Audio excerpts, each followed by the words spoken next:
Melanjutkan masalah Khidir, banyak sekali syubhat-syubhat yang dilontarkan para ustadz, seperti banyaknya orang yang mengaku bertemu dengan Khidir dan seolah-olah mereka menjadi wali Allah. Pertemuan Nabi Khidir dengan Syekh Abdul Qadir Jailani, juga ulama-ulama sekarang, syubhat dan seterusnya ya.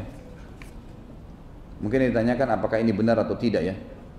Tidak pernah Nabi SAW, Nabi SAW yang lebih mulia daripada kita, tidak pernah menukil pada riwayat saya baru bertemu dengan Khidir. Tidak pernah sama sekali. Ada riwayat tentang Isra Mi'raj cuma mengatakan saya dipertemukan dengan ruh para nabi di Masjid Aqsa. Itu ada.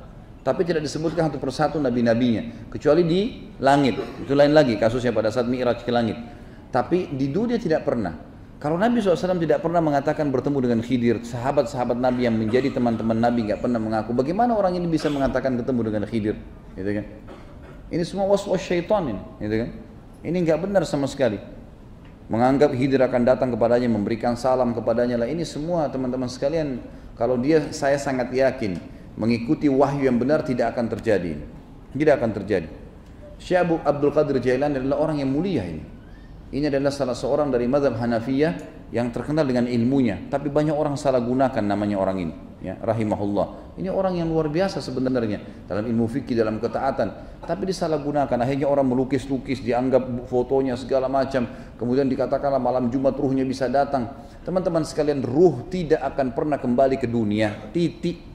Itu dalilnya, ya. Hadis Bukhari menjelaskan masalah itu. Waktu para sahabat mati syahid di perang Badar, kata Nabi SAW di depan jenazah para sahabat, teman-teman kalian ini sekarang ini wahyu sampai ke Nabi SAW, dan ini adalah mukjizat buat Nabi SAW, bukan buat semua orang. Ini teman-teman kalian sekarang sedang berbicara dengan Tuhannya. Mereka berkata, ya Allah, kembalikan kami di dunia, bukan untuk ketemu sama istri sama anak, kembali dagang, kembali hidup, enggak, kembali beraktivitas biasa, supaya kami ikut berperang lagi, kemudian kami terbunuh lagi. Karena gampang, tinggal ditusuk musuh dapat masuk surga tanpa hisab. Nggak ada susahnya gitu. Sampai para teman-teman yang membahasakan dinukil dari para salaf, kalau ada pedangnya musuh meleset dari dia katakan surga meleset. Gitu. Nah, iya. Orang tidak boleh sengaja bunuh diri, tapi kalau memang musuhnya berhasil lewatkan, berarti lewat surga. Tadi kalau kena saya masuk surga. Ada sahabat pernah ngantar suratnya Nabi SAW ditombak oleh orang-orang Persia, mati. Lalu dia mengatakan fuztu birabbi Ka'bah, ya. Saya menang atas nama Tuhannya Ka'bah, maksudnya Allah Subhanahu wa taala. Orang-orang Persia bilang, ini orang aneh, ditombak, berdarah, mati, dia bilang saya menang. Mereka telusurin, apa sebabnya nih? Kenapa orang Islam ini kalau mati malah gembira? Baru mereka dapat informasi ternyata kematian itu akan masuk surga kalau dibunuh sama orang kafir begini dan begitu. Mereka dapat informasinya sangat bagus sebenarnya, gitu kan? Jadi teman-teman sekalian, masalah orang yang mengaku bertemu dengan Khidir ini, bertemu dengan Abdul Qadir Jailani rahimahumullah ini ahli 100 salam dari Nabi Khidir, ini semua adalah khurafat-khurafat yang dibuat dan tidak ada sama sekali, tidak pernah. Dan para sahabat Nabi SAW tidak pernah seperti itu.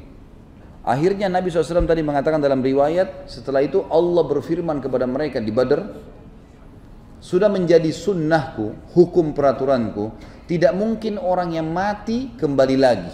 Anda boleh kembali kepada riwayat perang Badar di riwayat Imam Bukhari, jelas sekali kok itu, ya. Sudah menjadi hukumku, gitu kan? Tidak mungkin orang yang sudah mati kembali lagi ke dunia. Maka mereka berkata, ya Allah, kalau begitu sampaikan saja berita gembira kepada saudara-saudara kami yang belum mati syahid, agar mereka nggak usah takut. Perang saja mati, mereka akan dapat kok. Lalu Allah turunkan Al-Qur'annya. A'udzubillahi minasyaitonirrajim wa la tahsabanna alladziina qutilu fi sabilillahi amwata. Jangan kalian pernah mengira orang-orang yang terbunuh di jalan Allah mereka mati. Bal ahya'u inda rabbihim yurzaqun, tapi mereka hidup dan mereka di sisi Tuhan mereka diberikan rezeki. Ini turun kepada sahabat-sahabat yang mati di perang Badar. Farihina bima atahumullah min fadli. Mereka sangat gembira dengan apa yang Allah berikan kepada mereka. Wa yastabshiruna billadzina lam yalhaqu bihim, dan mereka sangat menyampaikan berita gembira kepada orang-orang yang belum menyusul mereka. Allah khaufun alaihim wa lahum yahzanun. Jangan mereka takut, jangan mereka sedih. Sudahlah, berperang saja maka kalian akan dapatkan apa yang kami dapatkan. Tapi di sini menjelaskan Kalau ada ruh yang bisa kembali teman-teman sekalian, yang lebih berhak kembali adalah orang-orang soleh seperti ini. Tapi Nabi SAW mengatakan, Allah berfirman pada mereka sudah menjadi hukumku, tidak akan kembali lagi di dunia. Itu penyampaian. Dan ini subhanallah, karena dikembangkan poin-poin seperti ini, akhirnya ada orang yang ditipu oleh syaitan. Dia kira ruhnya ayahnya datanglah, dia kira ini, dia kira itu. Kalau ini sebenarnya ada teman-teman sekalian, maka yang bisa terjadi, Nabi SAW datang sekarang kepada umatnya, nasihatin kita yang salah. Ini kenapa kau buat yang saya tidak perintahin? Kamu bukan apa begini? Tapi enggak sama sekali. Waktu Nabi SAW meninggal, semua sahabat sedih nangis. Kenapa sedih nangis? Karena Nabi sudah enggak bakal ada. Udah selesai. Jadi kita harus berjuang sendiri nih menerapkan syariatnya. Padahal Nabi SAW bisa datang lagi kan? Bisa saja. Tapi tidak terjadi. Jadi jangan tertipu dengan hal-hal yang seperti ini, berbahaya. Secara individu saya berbicara. Saya tidak bicara masalah kelompok, secara individu saya mengatakan hati-hati teman-teman dengan godaan syaitan yang seperti ini, sehingga akhirnya menyesatkan kita dari jalan Allah. Abu Bakar, Umar, sahabat-sahabat Nabi yang mulia, mereka tidak pernah menukil satupun riwayat kepada kita kalau mereka pernah bertemu dengan para nabi-nabi atau ruh-ruh seperti ini. Mereka menjalankan apa yang sudah Nabi SAW janjikan dengan keyakinan, selesai. Mereka jalankan itu. Allahu a'lam.